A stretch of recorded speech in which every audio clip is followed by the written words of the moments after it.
todo es un riesgo, pero nosotros tenemos en nuestro cuerpo sistemas homeostáticos para mantener un ambiente interno estable.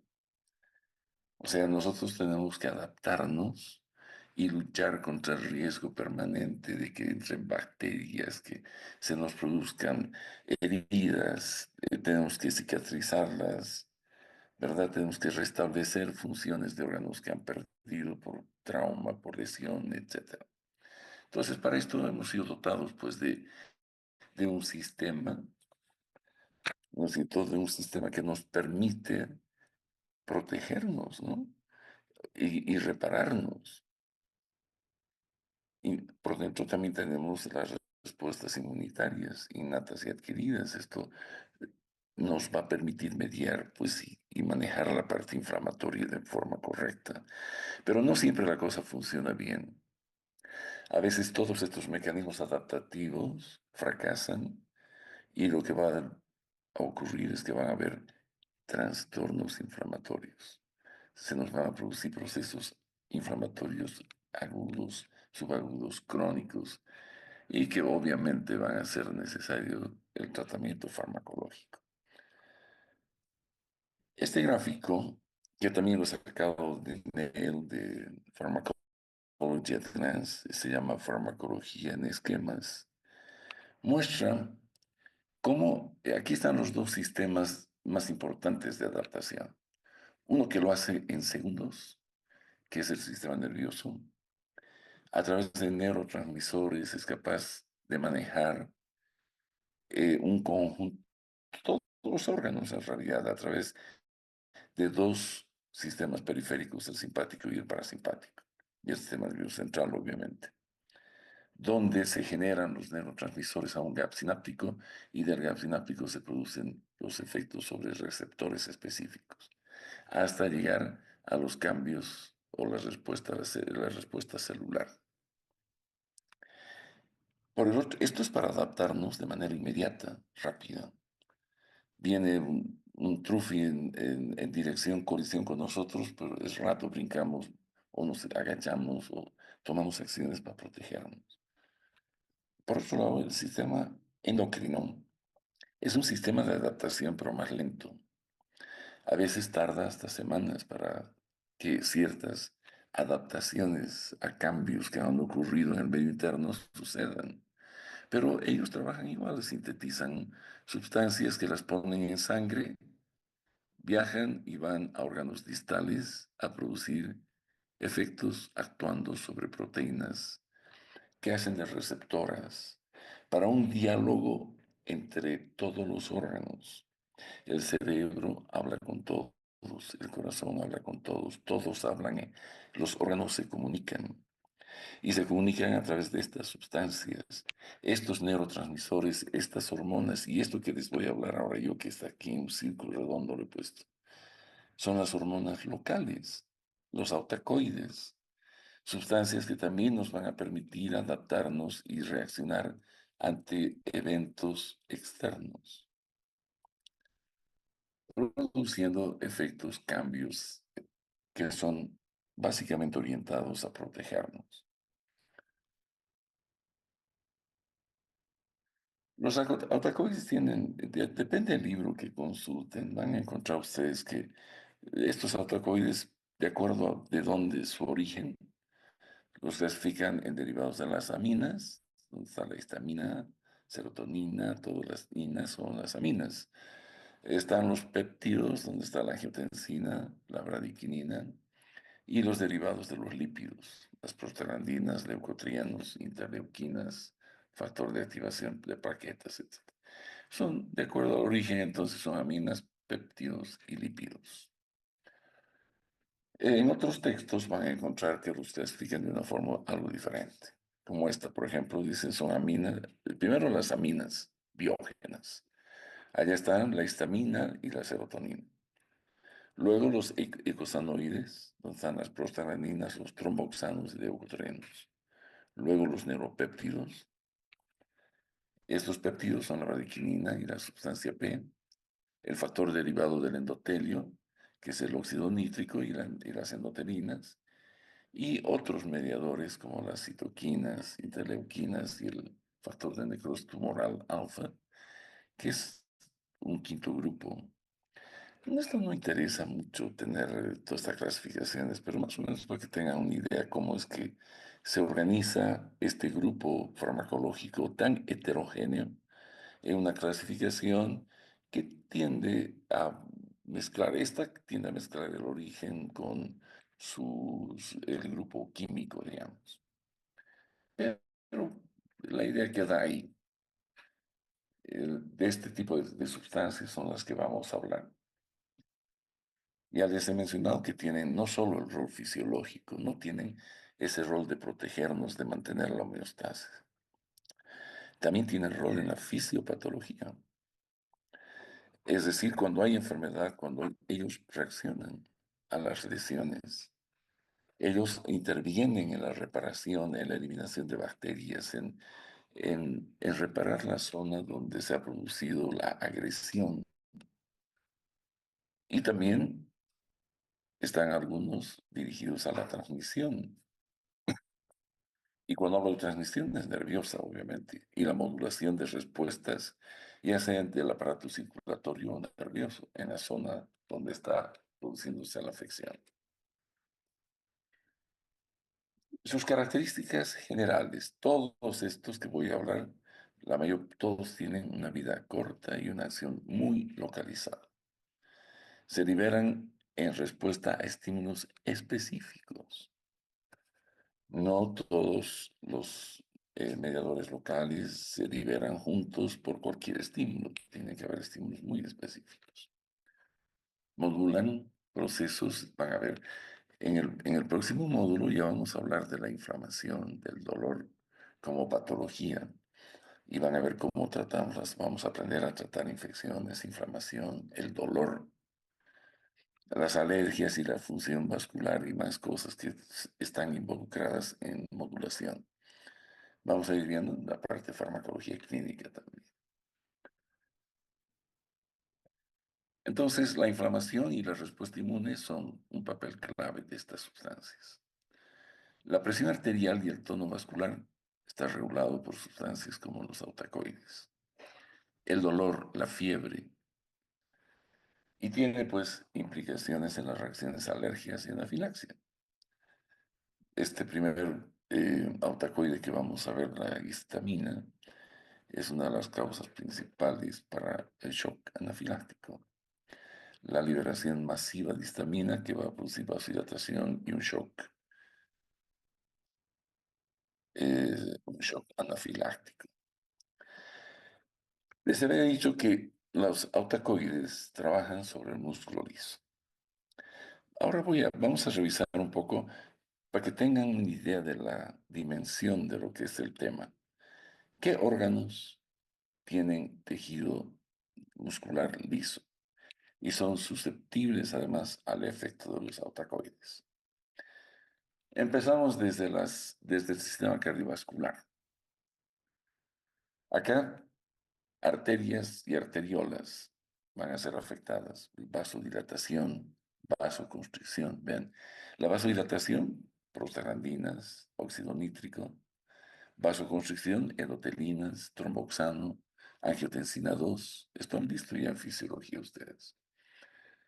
En las venas, regulación del tono venoso. Puede haber vasodilatación por la bradiquinina y el péptido vasoactivo intestinal. El corazón en las arterias coronarias pues, regulan el flujo sanguíneo. Esto está regulado por endotelinas y prostaglandinas. Entonces, el sistema cardiovascular, el respiratorio, broncos y bronquiolos, pueden ocasionar tanto broncoconstricción como broncodilatación. Normalmente, los pacientes asmáticos tienen una concentración importante de leucotrienos, especialmente el LTD4 y el C4, estos dos que son broncoconstrictores y van a llevar al asma. La histamina también es broncoconstrictora y la serotonina, mientras que la dilatación se produce por las prostaglandinas, tanto la prostaglandina E2 y el óxido nítrico. Entonces, dependiendo cuál es el que se libera, vamos a tener respuestas diferentes, pero hay músculo liso pues, en el aparato respiratorio importante.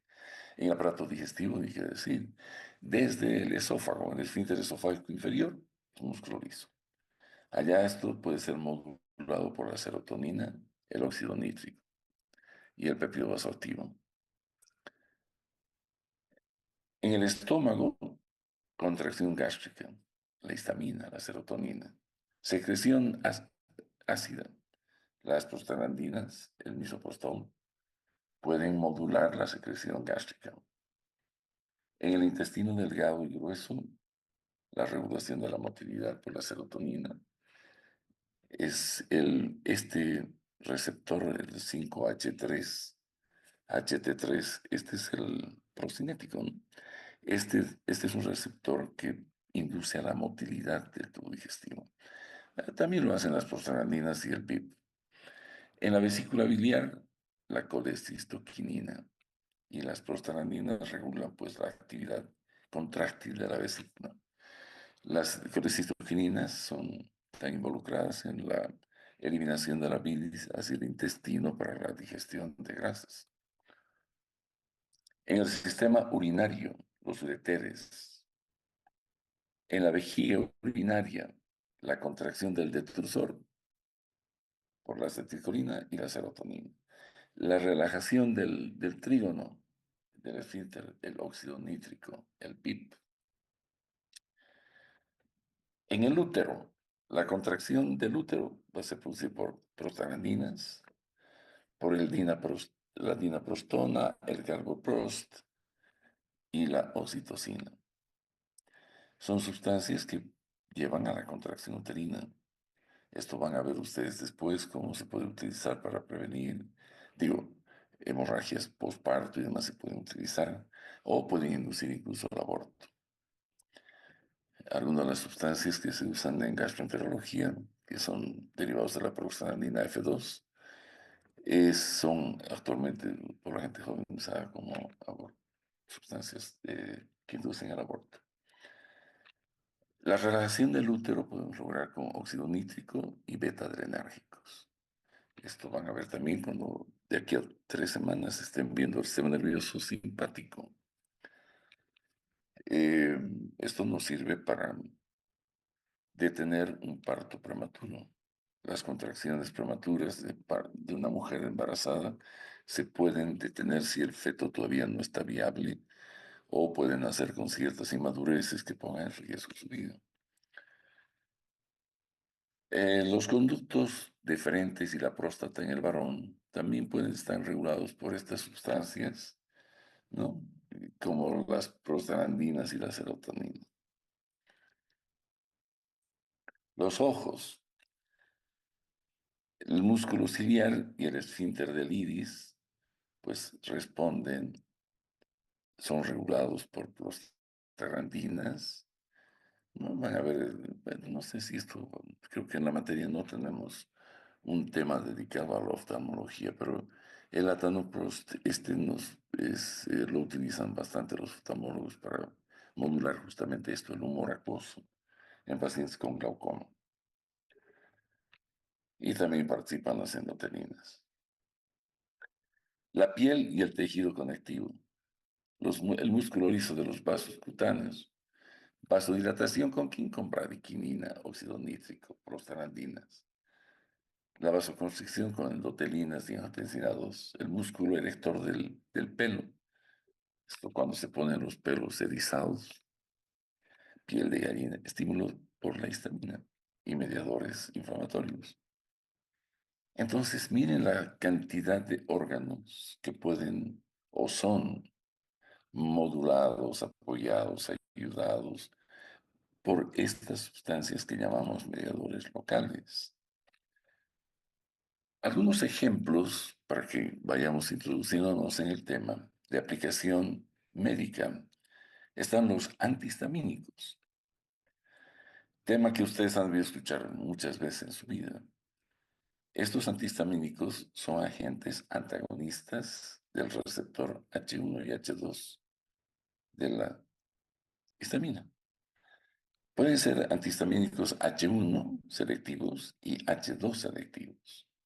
H1 para tratar las alergias y H2 para tratar la enfermedad ulcerofágica. Los AINES inhiben a las prostaglandinas y nos sirven para tratar procesos inflamatorios y dolor. Estos vamos a ver después, estos mediadores locales son los eicosanoides. Los corticoides, que no los van a ver conmigo, van a ver después en inflamación, tienen que ver con la inhibición de las citoquinas y algunos mediadores inflamatorios. Los antagonistas de los leucotrienos, estos son utilizados en el asma y en las reacciones alérgicas también. Y el óxido nítrico, que es utilizado en enfermedades cardiovasculares. O sea, hay una serie de aplicaciones terapéuticas que están en base a a la manipulación de estas sustancias llamadas mediadores locales en ciertos órganos.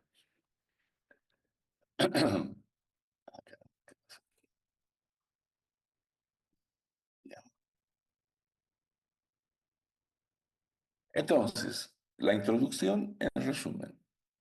Los autacoides son esenciales para regular tanto fisiológica como patológicamente nuestro cuerpo. El estudio de esto les va a permitir a ustedes comprender enfermedades inflamatorias, sobre todo alérgicas y cardiovasculares.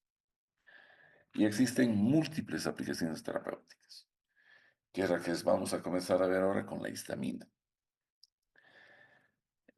Con histamina lo más importante es entender y comprender qué son los antagonistas H1 y H2, ya que son los que clínicamente son más usuales. La histamina tiene un origen, vamos a ver su origen y su localización. Es derivada de un aminoácido que es la histidina. Y la histidina, por acción de la histidina decarboxilasa, forma la histamina. Esta histamina es acumulada en los mastocitos y en los basófilos. Estas dos células son las que van a liberar la histamina dependiendo del estímulo. Están ubicadas generalmente en la piel, en los pulmones y en la mucosa gástrica. También están presentes en las neuronas y en las células enterocromafines del tubo digestivo. Uno de los factores más importantes para la liberación de la histamina de estos dos tipos de células que almacenan la histamina son los estímulos, la secreción inducida por la IgE, la inmunoglobulina E. Son reacciones de tipo alérgico. Vamos a ver cómo el mastocito se sensibiliza y se degranula luego. Los estímulos físicos, el frío, el calor, la presión mecánica. Hay personas que con el frío pues liberan gran cantidad de histamina y se ponen rojos, la piel rubicunda, comienza a haber prurito, puede haber urticaria. Ciertos fármacos, especialmente bases, como la morfina, la vancomicina, pueden inducir también liberación no inmunológica. Es decir, en este caso se está liberando por un efecto farmacológico. Aquí podemos ver todas las causas, ¿no? La primera, la reacción alérgica por IgE. Cuando hablamos de daño celular, puede ser mecánico, térmico o por radiación. Muchos pacientes que van a radiación por procesos tumorales, ahora se está radiando mucho a los pacientes con cáncer de próstata, a las mujeres con cáncer de mama, etc. Después de las radiaciones, normalmente hay zonas de gran eritema, se forman ronchas grandes, lesiones cutáneas, que son producidas por la liberación de histamina. Los fármacos y otros factores físicos que pueden también producir liberación, las bases, como les decía, las bases como la morfina, son bases débiles. La D-tubocurarina, que es un bloqueador neuromuscular, la succinilcolina, que también es un bloqueador neuromuscular. Los medios de contraste De ahí es que hay tanto riesgo para cuando se hace alguna radiografía contrastada, algún estudio de imagen contrastado, el introducir esta sustancia siempre conlleva un riesgo y al paciente se lo prepara para asistirlo en caso de que haga alguna reacción, pero a salvarle la vida, ¿no? No se pueden hacer esos estudios si no se tiene todo un equipo de rescate ahí.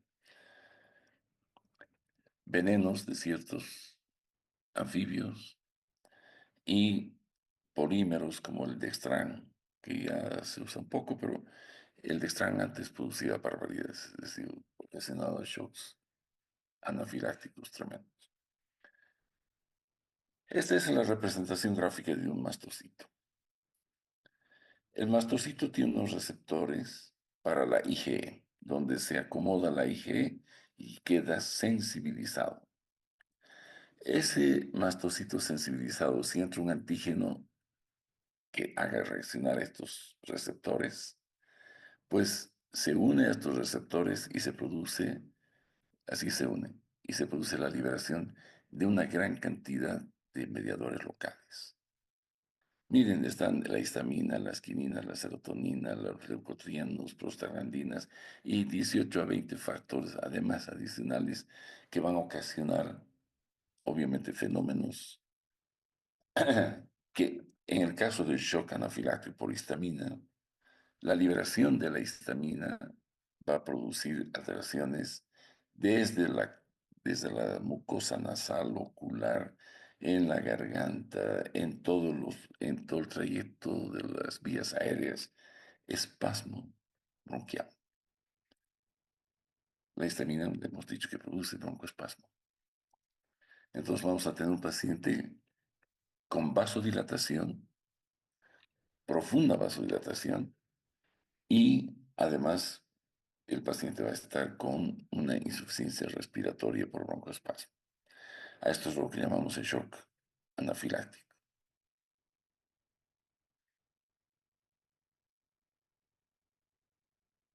Una vez que se libera la histamina, ¿qué es lo que hace? Son varias acciones que hacen. Miren, vasodilatación y caída de la presión arterial. Eso es lo que llamamos el shock anafiláctico. En este caso, no utilizamos antagonistas del receptor H1, porque los receptores ya están ocupados por histamina, no vamos a ir a competir con ellos y a desalojar a la histamina para que entre en nuestro bloqueante. Lo que se hace es utilizar el antagonismo fisiológico, que es diferente. El antagonismo farmacológico son un agonista y un antagonista que compiten en un receptor. En este caso, lo que hacemos es que dos agonistas tengan efectos opuestos fisiológicamente. Si la histamina está produciendo vasodilatación y caída de la presión arterial, ¿qué vamos a usar? Una sustancia que nos eleve la presión arterial, ¿verdad? Y produzca vasoconstricción. Vamos a usar adrenalina. Si no usamos adrenalina, nuestro paciente se muere. ¿Qué más produce? Aumento de la permeabilidad capilar. Pues va a haber edemas, pues, ¿no? El paciente se comienza a edematizar, toda la vía aérea se edematiza. Hay la respuesta triple a la inyección intradérmica. Si pones debajo la piel histamina, vas a tener eritema, el abón y ¿no? y el color rojo. Entonces, son la tríada esa de la inflamación, que es lo que vamos a ver cuando hay inflamación siempre, y es por la liberación de histamina. Luego, los efectos en el corazón, pues el H1, el receptor H1 cuando es estimulado, disminuye la conducción auriculoventricular, y el H2 aumenta la fuerza contráctil. La contracción de músculos viscerales, como broncoconstricción y calambres abdominales, también se presenta cuando hay una liberación masiva. Aumento de la secreción gástrica. Vamos a ver, todas las terminaciones nerviosas pueden estar estimuladas en la zona donde se ha liberado. Entonces vamos a observar prurito y dolor en la zona, además de roja, eh, eritematosa, ¿no? Con calor y tumor, eritema, rubor, calor y tumores, ¿no? Luego, ya, esos son los efectos más importantes. Ahora, efectos adversos de la histamina. No existe histamina para ser usada clínicamente, no tiene indicaciones médicas la histamina. Solo estamos analizando cómo se comporta este mediador para que veamos luego cómo bloqueamos y con qué bloqueamos su acción. Normalmente los efectos indeseados de esta sustancia, que además de querernos proteger, nos produce prurito, urticaria, enrojecimiento, hipotensión arterial, taquicardia, espasmo bronquial, angioedema. El angioedema se refiere a un edema que se produce desde la boca, la lengua, la faringe y la laringe, que a veces hace o lleva a hacer una traqueostomía. Bueno, no se puede resolver. Em, Luego, el insomnio y el aumento de la acidez gástrica por el aumento de la secreción de ácido clorhídrico. Los receptores que la histamina utiliza para producir sus efectos son estos cuatro. Tenemos el receptor H1, H2, H3 y H4. El 1 es el que produce la vasodilatación y toda esta permeación broncodilatada que hemos hablado. El H2, la secreción gástrica. El H3 es de regulación. Es un receptor que está ubicado en el sistema nervioso central y hace o regula la liberación de la histamina. Y el 4 es un mediador de la inflamación en células hematopoyéticas. Estos dos tienen poco uso terapéutico. Estos dos son los que más vamos a hablar. Este receptor H1, que ya hemos visto dónde está ubicado, activa la fosfolipasa C. Y esto es un metabotrófico, ¿no? Es un receptor acoplado a la proteína GQ. Esta Q significa coalesciente y siempre que vean esto, lo relacionan rápidamente con la fosfatasa, con la fosfolipasa C. Y la fosfolipasa C está relacionada con el inositol trifosfato y el diacilglicerol como segundos mensajeros que van a llevar la concentración de calcio intracelular y van a activar la proteína quinasa C para llevar a esos efectos de vasodilatación, de bla, bla, bla. Entonces, los efectos que van a ser, primero, contracción del músculo liso bronquial, intestinal, vasodilatación, ¿no? Y mayor permeación vascular, estimulación de la nocicepción, va a haber dolor, picazón, regulación del ritmo circadiano en el sistema nervioso central. O sea, la histamina tiene que ver con el ciclo circadiano.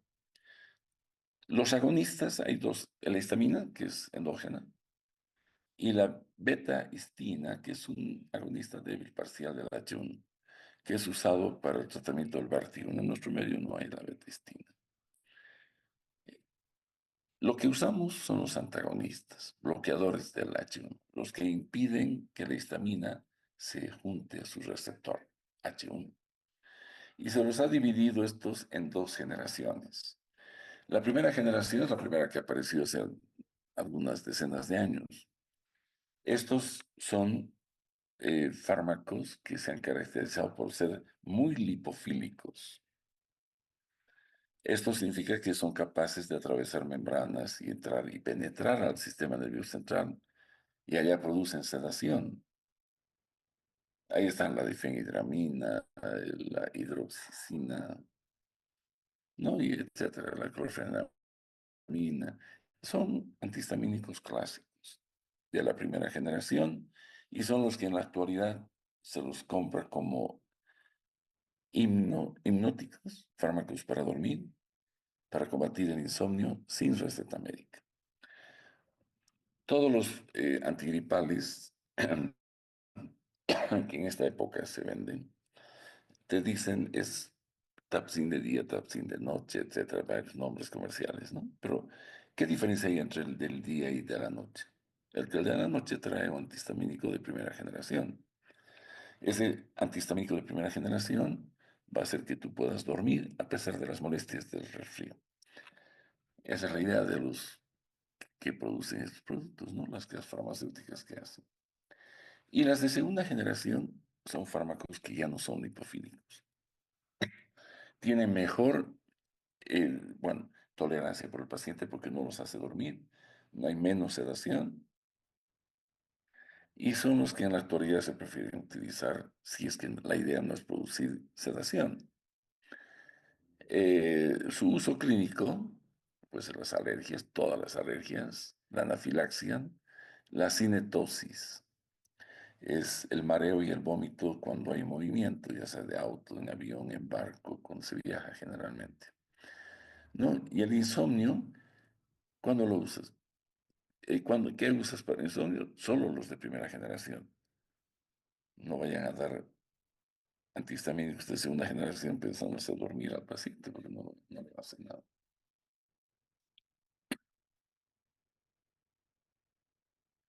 Estos antagonistas histamínicos H1 son compuestos sintéticos, ¿no? Que han sido desarrollados para bloquear el receptor H1 a partir de la histamina.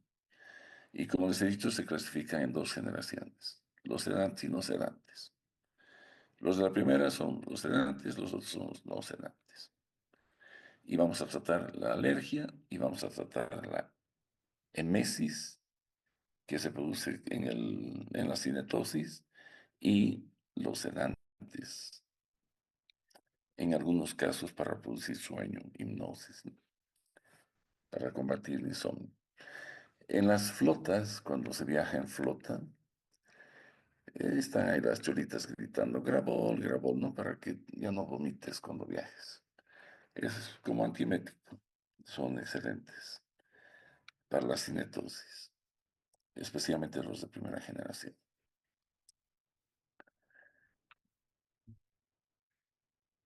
Estos antagonistas H1, los de primera y segunda generación, generalmente se los usa solo por vía oral, no hay para vía parenteral. Una vez que ingresan son metabolizados a nivel hepático y actúan pues bloqueando competitivamente el receptor H1 y nos permiten inhibir reacciones mediadas por la histamina de tipo alérgica o inflamatoria exagerada en el tejido de los... ¿Y aquí qué pasó? Ah, aquí, estoy aquí. Ya, ya, perdón. ¿Cuáles son los efectos adversos de los antagonistas? Cuando bloqueamos la acción de la histamina, lo que vamos a tener es sedación, solo con los de la primera generación. Eso no es por el efecto de bloqueo H1, sino que estas sustancias son depresoras en el sistema nervioso central, no porque bloquean receptores H1, no es así. Pueden producir sequedad en las mucosas, especialmente boca y ojos, visión borrosa, y se usan para estas cuatro cosas principalmente: alergias, anafilaxia, cinetosis e insomnio. Ahora vamos a ver las indicaciones. Miren, son muchas las indicaciones, todas ellas asociadas a problemas alérgicos, reacciones alérgicas, dermatitis, shock anafiláctico. La cinetosis es un fenómeno que no tiene que ver con la alergia. Es movimiento, vómito, la difenhidramina es el fármaco ideal ahí para esto. Como antieméticos, han visto que los pacientes con laberintitis, la gente en la casa, si alguna vez han visto, pues consumen la ciclicina o la metricina. Y la doxalamina es la que se usa actualmente para el vómito en el embarazo. Antes se ha usado la talidomida que ha ocasionado problemas que les he mostrado la, la teratogénesis de esa fármaca. Luego, como antiparkinsonianos, como apoyo al tratamiento de un paciente con Parkinson, la difenhidramina, como medicación preanestésica por esa sedación que producen, agentes sedantes como la prometacina, depresores de la tos, otitis media, el resfrío común. Ustedes van a ver todos los antigripales que hay en nuestro medio, les ponen pues antihistamínico, y no es que tenga efectos antivirales, sino que en cierta forma lo que se pretende es que no haya tanta acción histamínica y que sobre todo lo cede al paciente para hacerlo dormir bien. Creo que esa es la principal utilidad. El receptor H2. Este está acoplado también a la proteína G, pero en este caso es la S, el estimulante. Esto va a activar, ya no trabaja sobre la fosfolipasa, sino sobre la adenilciclasa, aumentando el MP cíclico y aumentando la proteína quinasa A. ¿Dónde está ubicado? Pues en el estómago, básicamente. ¿Qué hace? Estimula la secreción gástrica. Relaja el músculo liso vascular, produce vasodilatación. Y es inotropo y cronotropo positivo a nivel cardíaco.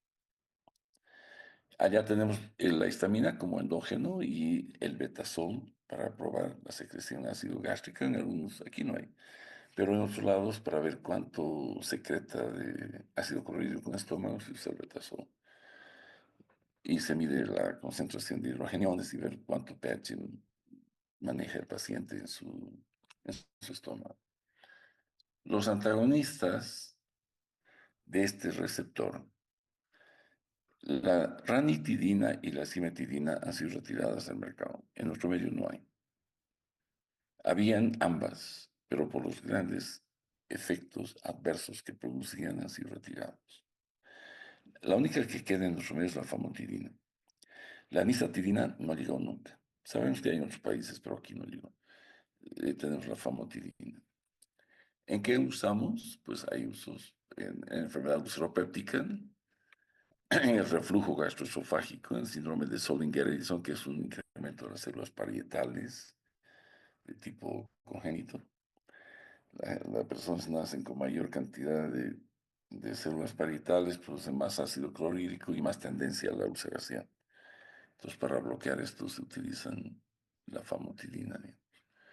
Y para la profilaxis de úlceras de estrés cuando el paciente está en las unidades de cuidados intensivos. El estrés, sobre todo físico, por trauma múltiple o lesiones grandes que ponen en riesgo la vida, vamos a tener gente con ese problema. Los antagonistas H2 son bloqueadores selectivos del receptor H2 y esto ocasiona este efecto en las células de la mucosa gástrica. Ya les he dicho que lo único que hay es la famotidina. El resto, no ha llegado nunca y esos dos han sido retirados del mercado. Su administración puede ser hecha por vía oral o por vía intravenosa. Se metabolizan en el hígado y lo que hacen es reducir la secreción gástrica, tanto basal como nocturna. Obviamente que no lo hacen en la extensión de lo que es los inhibidores de la bomba de protones. Esto van a ver ustedes en farmacología del tubo digestivo. No son inhibidores potentes de la secreción de ácido.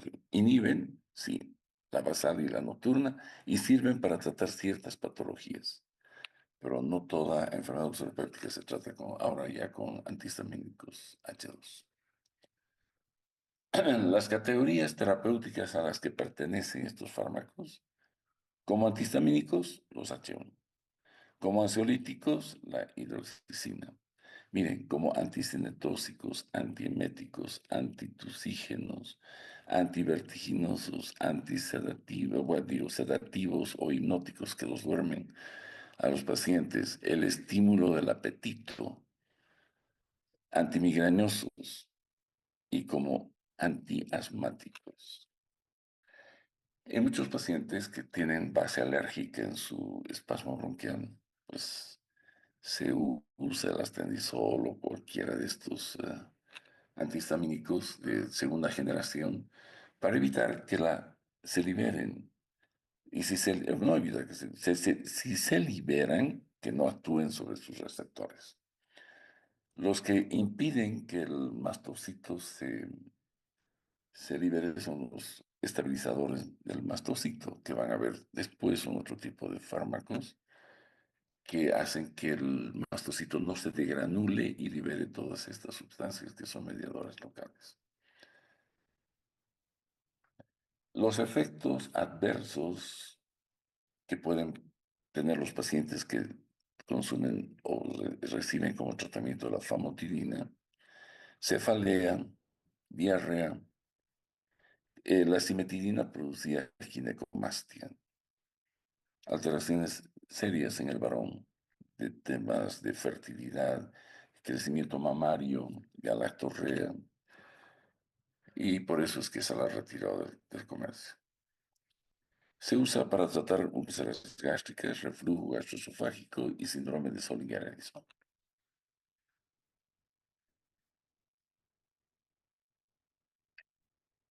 Son derivados de la histamina.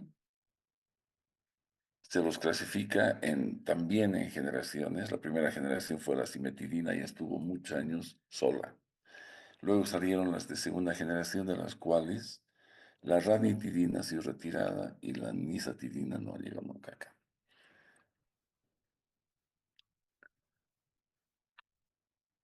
El receptor H3. Este receptor, si bien está bien ubicado, también está ligado eh, a la proteína G, pero en este caso inhibitoria. Inhibe la adenilciclasa, disminuye el AMP cíclico, disminuye el calcio y obviamente aumenta la salida de potasio en las células donde está ubicada. Es un receptor de autorregulación y también trabaja como en autorreceptores y heteroreceptores del sistema nervioso central. Inhibe la liberación, no solo es autorregulador, ¿por qué? Porque inhibe la liberación histamínica, pero heteroreceptores también inhibe de la acetilcolina, de la dopamina, de la noradrenalina. O sea, está metido con otros receptores, con otro tipo de sustancias a las que impide que se liberen. Está implicado este receptor con el estado de alerta, la cognición, el apetito y los ciclos del sueño. De ahí que ahora están probando, especialmente hay el pitolisant, este fármaco, que es un agonista inverso, se lo está probando para la narcolepsia.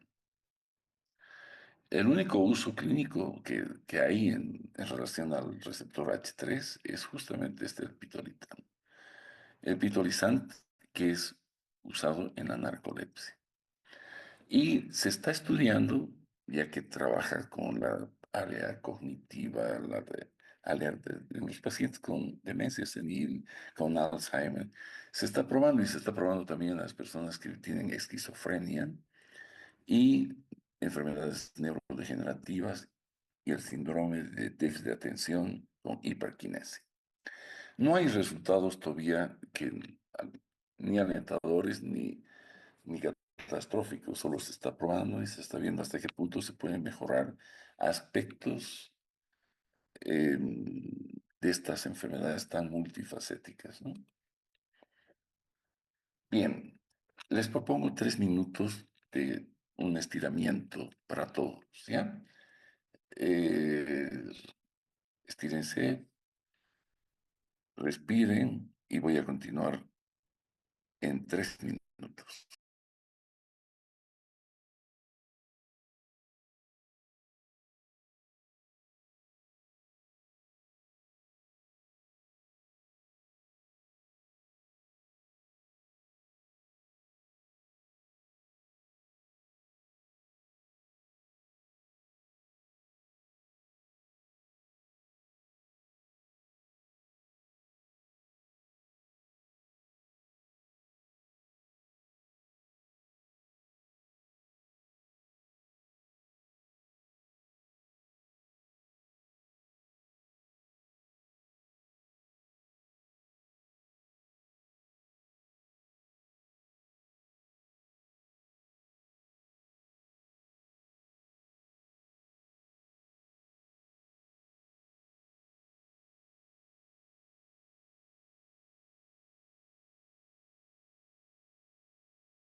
Bueno, vamos a reiniciar entonces. Ahora vamos a ver una otra sustancia mediadora local, otra otacoide que es la serotonina del grupo estos derivados de las aminas. En esta hay fármacos agonistas y antagonistas que tienen importancia terapéutica. La serotonina, o también llamada 5-hidroxitriptamina, esto debido a su origen. Esta sustancia es un neurotransmisor monoamina derivado del triptófano. Y el triptófano es eh, una amina que nosotros la tenemos que ingerir porque no la producimos. Y entra con la carne, con el plátano y algunos otros alimentos que son ricos en triptófano. Bien, entonces vamos a estudiarlo. Su síntesis es a partir del triptófano, a través del triptófano hidroxilasa. Está localizado, vean ustedes, en el sistema nervioso central, cerca de las neuronas del núcleo de Rafi, en el sistema gastrointestinal, células enterocromáfiles, y en las plaquetas, donde es almacenada pero no es sintetizada. Ustedes han debido escuchar mucho de la serotonina. Se habla, y ahora que hay tanto TikTok que habla de que la serotonina es la hormona de la felicidad, etc.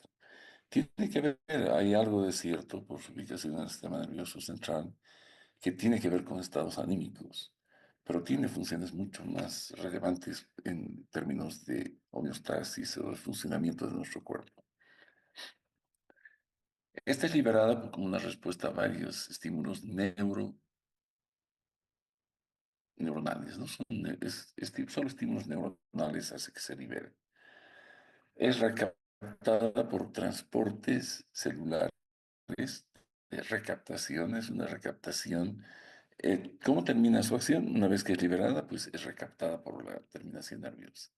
O si lo que queda en el GAP es degradada por la MAO-A, la monoaminoxidasa tipo A, que es la que elimina a la serotonina.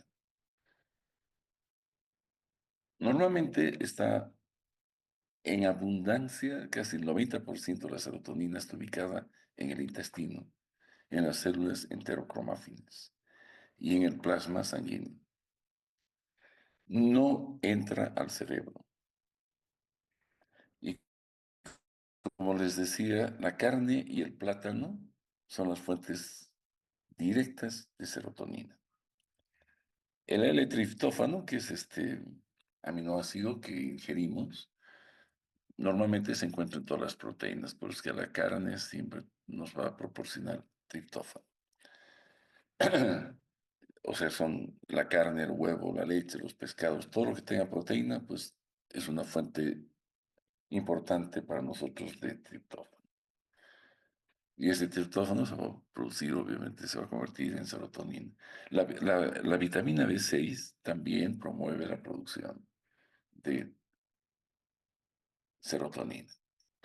¿Qué importancia tiene la serotonina? Su papel central está en modular muchas cosas asociadas con la vasoconstricción. Miren, con estados anímicos de ira, agresión, con la temperatura corporal, los estados de ánimo, el sueño, el deseo sexual, el apetito, la estimulación del reflejo de vómito y la memoria y el aprendizaje. O sea, tiene funciones muy importantes. Y de ahí que cuando la cantidad de serotonina es la adecuada, todas estos tipos de comportamiento o actitudes no existen. Vamos a ver un poco de eso. Cuando los niveles de la serotonina están muy altos, existen trastornos obsesivo-compulsivos. Esa gente que toca algo y se lava las manos, piensa que todo lo contamina, que se infecta. Es compulsivo por eso, ¿no? O compulsivo para cerrar ventanas porque van a entrar bacterias. Los niveles altos va a producir vasoconstricción pulmonar, que puede causar hipertensión pulmonar aguda o crónica y fibrosis cardíaca. Al contrario, los niveles bajos de serotonina, la persona es irritable, emocionalmente irracional, de pronto comienzan a llorar sin ninguna explicación. Hay trastornos del sueño, depresión, tendencias suicidas. Pero cuando la serotonina está normal, la persona se muestra con estabilidad emocional, hay una reducción de la agresión, el ciclo de sueño es normal y hay un control adecuado del apetito. Entonces, miren, controla muchas cosas, no solo en esferas cerebrales, sino también tiene que ver con la nutrición, con el dormir. Existen hasta 7 receptores de la serotonina ubicados, identificados correctamente. Y todos se los ha llamado, como es el nombre de la serotonina, la 5-hidroxitriptamina 1, y 2 y 3 y 4, abreviados 5-HT, desde hasta el 7. El 1 regula el tono vascular y en el sistema nervioso central, pues la ansiedad y la depresión son controlados por este. El 2, agregación plaquetaria y la vasodilatación. El 3 es motor, tubo digestivo, náusea, vómito. El 4, la motilidad del intestino. Y estos son de regulación neurohormonal, aprendizaje y sueño, no bien identificados y poco usados terapéuticamente, como vamos a ver. El uno, solo el uno, vean, ha sido subdividido, subclasificado desde el A hasta la F. A, B, C, D. Falta la C, pero existe. Los más importantes, terapéuticamente hablando, la A, la B, la D, la E y la F. Estos 5 subtipos de receptor son los que se han encontrado fármacos para hacer acciones específicas. Entonces, estos receptores forman parte de la familia de receptores de membrana, o sea, están asociados con la proteína E. Tienen que ver con el AMP cíclico y el inositol trifosfato. Producen inhibición de la adenosiclasa. Están localizados primariamente, estos el 1, en el cerebro y van a mediar la inhibición sináptica. O sea, hay una inhibición de la sinapsis y mecanismos que comprometen una conductancia aumentada al potasio. O sea, el efecto que va a tener el receptor al ser estimulado es inhibitorio y va a haber un aumento de la conductancia del potasio, se van a acordar.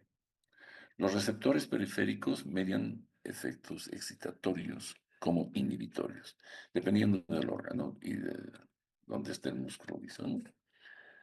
Entonces el HT1 está acoplado a la proteína G inhibitoria. Inhibe la adenosiclasa, inhibe los canales de calcio, abre los canales de potasio. Esto que va a llevar a una hiperpolarización neuronal. Entonces, con esto vamos a poder bloquear los circuitos cerebrales asociados con ansiedad y la migraña, que es un fenómeno vasodilatador, vamos a producir vasoconstricción.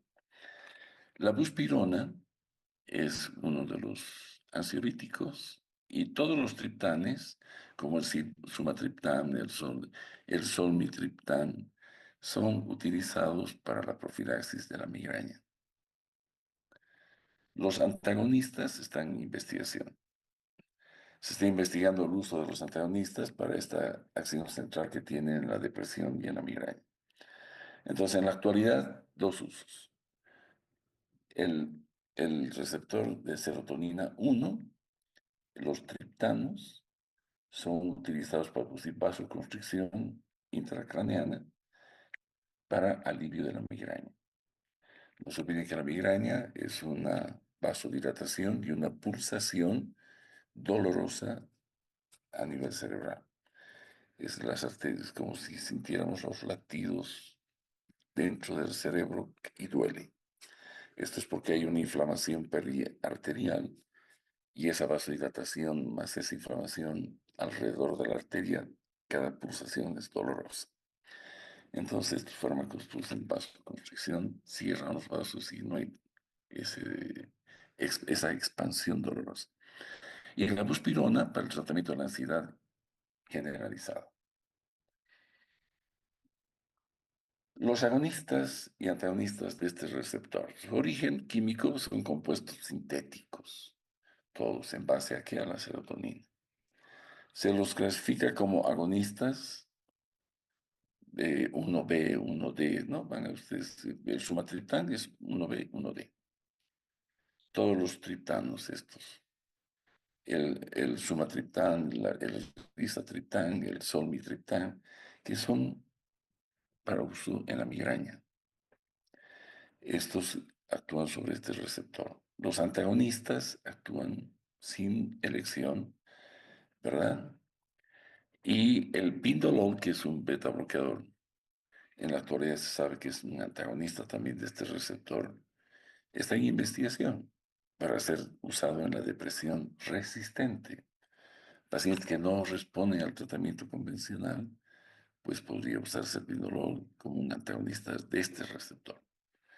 Usos clínicos, la migraña, la cefalea, esas cefaleas en racimos que se llaman o clusters o brotes, que son episodios, periodos de dolor cefálico que desaparecen y aparecen.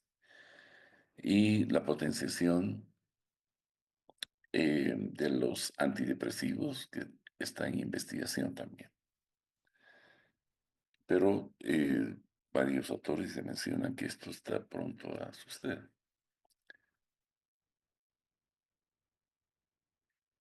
Los receptores serotonínicos 2. ¿Dónde están localizados? En el cerebro y en algunos tejidos periféricos. Son de tipo excitatorio sináptico en el sistema nervioso central, que van a mediar excitación del músculo liso intestinal, bronquial, útero y vasos sanguíneos. O también la dilatación de vasos y el mecanismo por receptor compromete pues, a los nucleótidos cíclicos de la cascada de del fosfoinositol y activación de la fosfolipasa C. Ahora, en el tumor carcinoide, que es un tumor que produce serotonina, estos receptores probablemente son los que median las manifestaciones características de esta enfermedad, pues, como son la vasodilatación, la diarrea y la broncoconstricción. El tumor carcinoide es un tumor que genera serotonina y los pacientes vienen hipotensos, con diarrea y espasmo bronquial. Y este receptor, el H2, es el que estaría involucrado en la producción de estos síntomas. Es un receptor que tiene relación con la proteína GQ coaliciente, o sea, actúa sobre la fosfolipasa C. Aumenta el calcio, ¿verdad? Intracelular, al aumentar el inositol trifosfato y el diacilglicerol, pues aumenta el calcio. Los subtipos relevantes de este receptor son el 2A, el 2B y el 2C. Sus agonistas, un agonista parcial del 2A es el LSD, el ácido lisérgico. Y la mirtazepina es un agonista inverso del receptor 2C, pero tiene una acción bloqueante general, la mirtazapina. O sea, vamos a encontrar, vamos a ver las indicaciones luego. Los antagonistas se los usa como antipsicóticos atípicos. Los que bloquean el receptor de la serotonina 2, como son la risperidona, la olanzapina, que hacen bloquean el receptor 2A. La ciprofloxacina bloquea el 2 y es un antiemético anorexígeno. Aquí esto me faltó, que me equivoco al escribir. Otros, bueno, los usos clínicos de estos fármacos, como antipsicóticos atípicos para el tratamiento de esquizofrenia y el trastorno bipolar. La respirona sé que tiene muy buenos resultados en el tratamiento. Los pacientes llegan hasta ser internados, se les hace electroshocks y todo, pero como tratamiento, como antipsicótico atípico, la risperidona está siendo usada bastante en Latinoamérica. Luego, como la ciprofloxacina para producir anorexia en una migraña y en el síndrome serotonínico o serotinérgico leve. El receptor 3, ¿dónde está localizado? En el sistema nervioso central, especialmente en esta área quimioreceptor, que está asociada con el centro del vómito. Esta zona quimioreceptora es la que desencadena el vómito, en el centro del vómito. Y obviamente también está ubicada en los nervios entéricos y sensoriales periféricos. Van a ver, ¿esto qué hacen? Abren de manera no selectiva canales de sodio y de potasio y producen despolarización neuronal. Los antagonistas actúan en este receptor, ¿no? Y son probablemente los mejores antieméticos. En la actualidad, los pacientes con tratamientos antineoplásicos o postquirúrgicos que hagan vómitos postquirúrgicos, los antagonistas de este receptor son los fármacos de elección. Ya lo vamos a ver ahora. Este es el único de los receptores serotonínicos que no es metabotrófico, es ionotrófico. Está unido a un canal iónico, pero que es dependiente de un ligando. ¿Qué hace este? Inhibe, eh,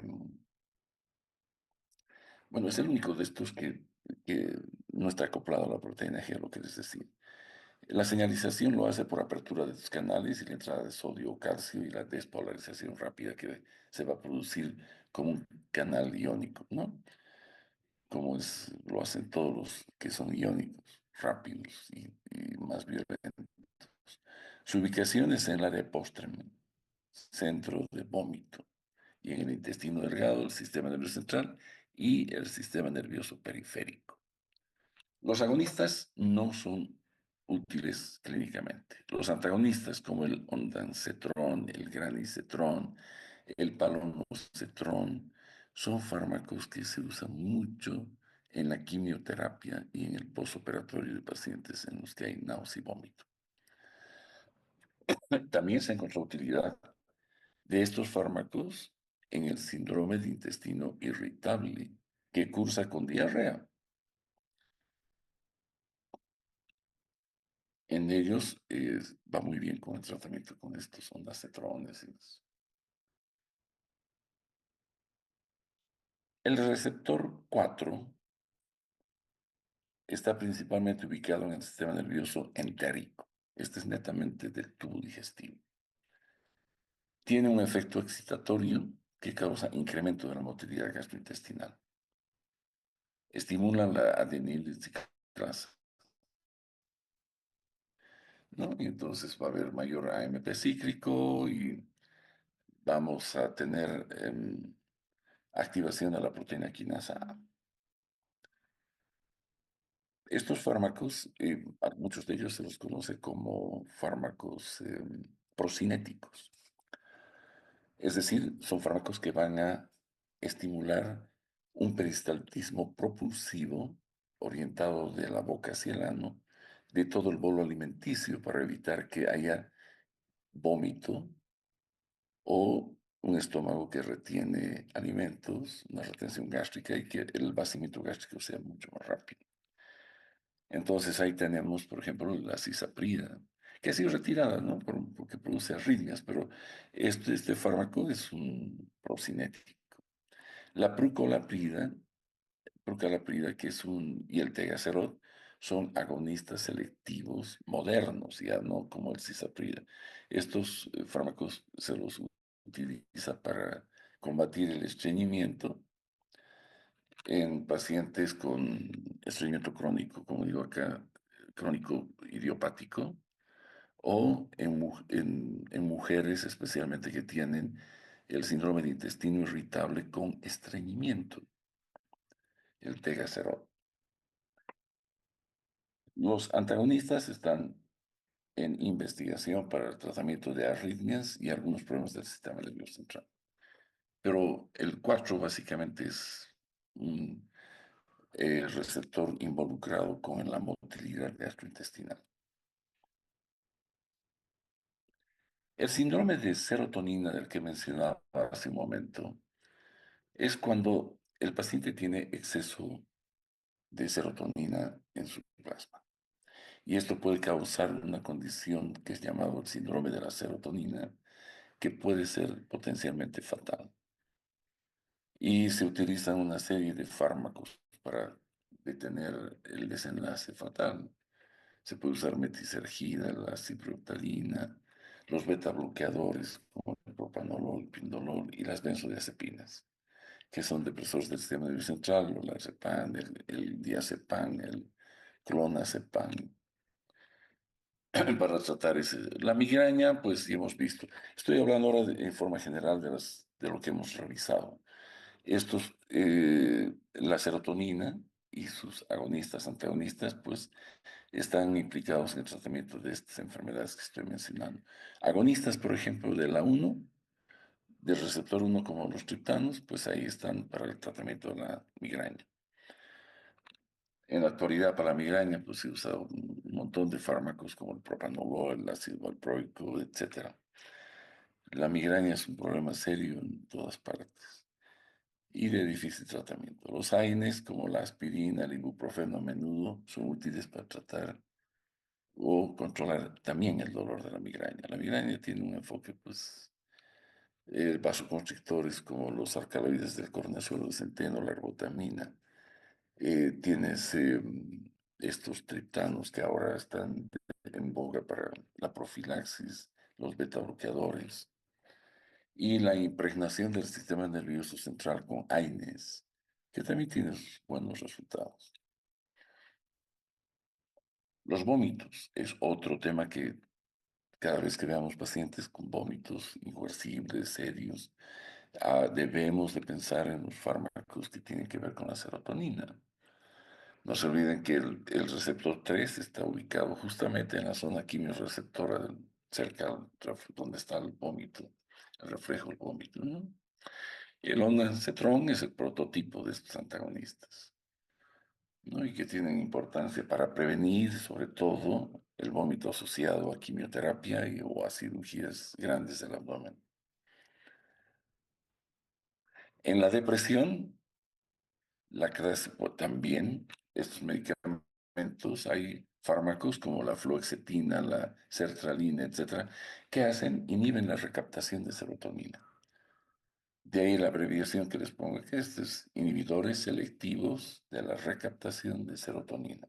Hemos dicho que la serotonina acaba sus funciones cuando la terminación nerviosa la vuelve a captarla para almacenarla y liberarla nuevamente.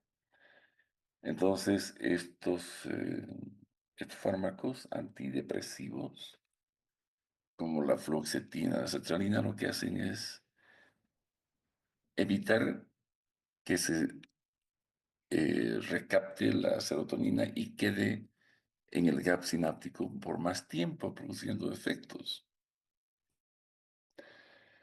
y mejorando obviamente la condición de depresión del paciente, que sería una depresión de la serotonina, supuestamente la que nos está llevando ahí.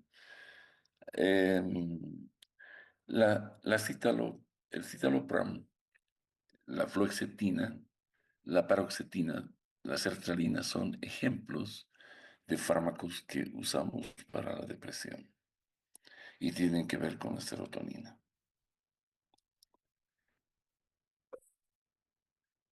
El 2, no se olviden, la risperidona, la olanzapina son antipsicóticos atípicos. En el 3, el ondansetron antiemético. En el 4, el tegacerot para detener, para el síndrome del intestino irritable que cursa con estreñimiento, como procinéticos. Estos fármacos se administran por lo general por vía oral o por vía subcutánea.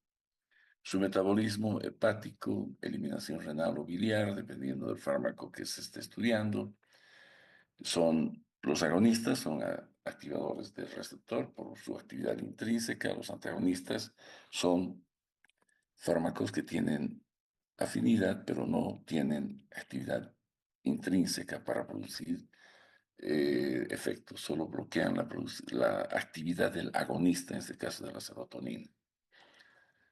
Los efectos adversos de los agonistas, pues vasoconstricción excesiva, como con los triptanos, la diarrea, y con los antagonistas, somnolencia, hipotensión y la prolongación del QT. El QT es un tema muy serio cuando un fármaco lo prolonga. El espacio, el intervalo QT en el electrocardiograma, cuando hay esto, normalmente luego vienen las torsades de puentes, las puntas de la hélice comienzan a doblar y se producen unas arritmias polimorfas que acaban en un paro cardíaco o una fibrilación ventricular y la muerte del paciente. Los usos clínicos, los triptanos en la migraña, el ondansetron y todos los cetrones estos en la náusea y el vómito por quimioterapia y como antipsicóticos atípicos o esquizofrenia y trastornos bipolares, los que hemos hablado. Contraindicaciones. No usen triptanos cuando hay cardiopatía hipertensiva no controlada. No usen ondansetron o usen con mucha precaución cuando existe prolongación del QT. Y los antipsicóticos no deben usar en pacientes con riesgo de convulsiones. Y mañana nos vemos a las 8 de la noche.